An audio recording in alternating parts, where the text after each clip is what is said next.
really don't know what to say about Akame get killed. However, I'm kind of in this overview mode at the moment where I kind of have to give that show a few praises.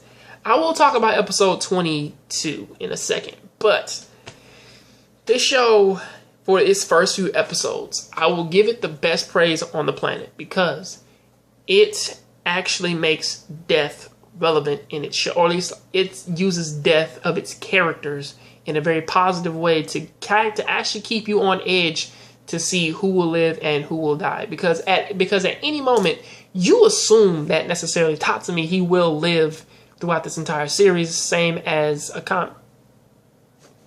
Shit, I forgot her name. Same as the rest of his Night Raid members. But as they slowly start to kill off most of his members, same thing with the Jaegers, you do necessarily get the feeling that nobody in this show is safe. I mean, they've only just recently killed off Susanoo, so really you do get the feeling from that. And also from the second, or at least about around like the episode 10 and so on, you do necessarily get a mirror image of what the Jaegers are to the Night Raid.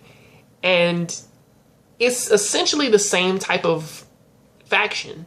The difference is, though, is just that most of their members, the Jaegers have done things that pretty much go against what a person would necessarily call ethical, whereas the Night Raid are fighting for, which is pretty much the biggest irony upon the planet, they're fighting for human liberation by only killing to pretty much make life better for others, even though it necessarily may not seem like it. And that is what I do have to say about that. I do really like this show because it does kind of keep that parallel within there. Now, I'm not necessarily sure if I made a first impressions of the show yet. I have talked about it with Deshaun Smith from the Deshaun R Show a lot, but really, I'm not necessarily sure if I put this in the video. So if I have to, I'm very sorry about that. But pretty much until then, let me talk about episode 22, which does necessarily pick up after them announcing the execution. Okay, going into episode 22 was not necessarily bad. It's actually rather interesting to see how all of the characters, well, at least going off of episode 21.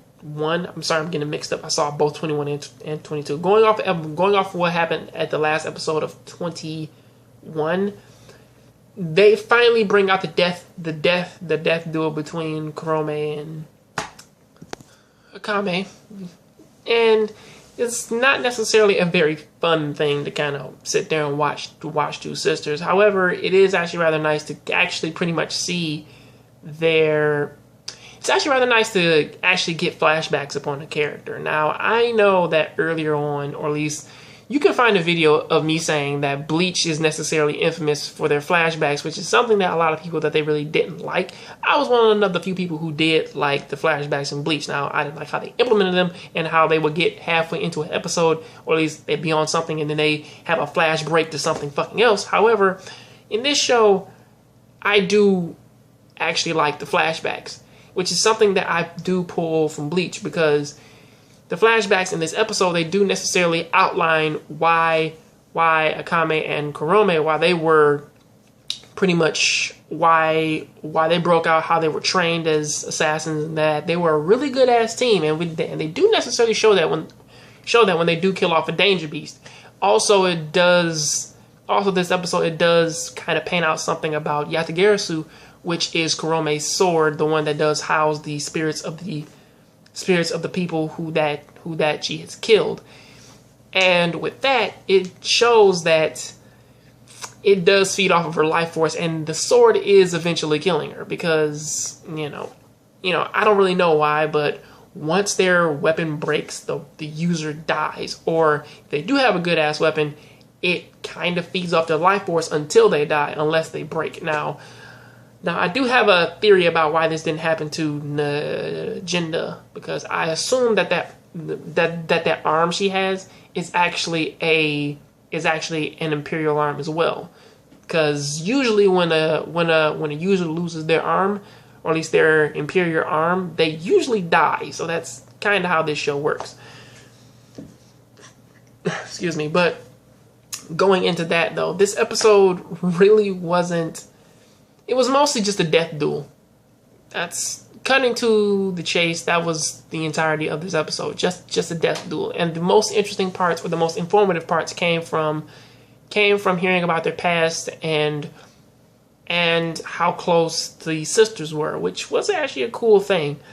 And how similar Wave and Tatsumi are, even with their imperial arms. That's pretty much the truth of this episode. And it's only going to get more depressing from here because, you know, they say that they're done losing people, but as us, the audience, know, they're about to lose so much more shit. However, I will be honest though, I do like S Death a lot.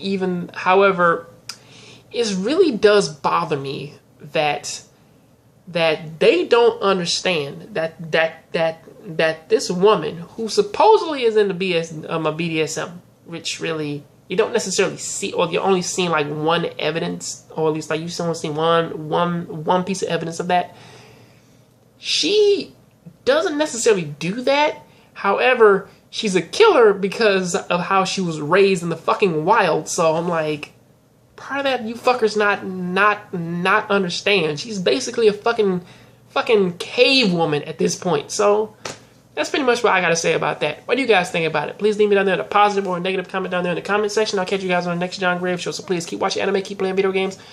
I'm out.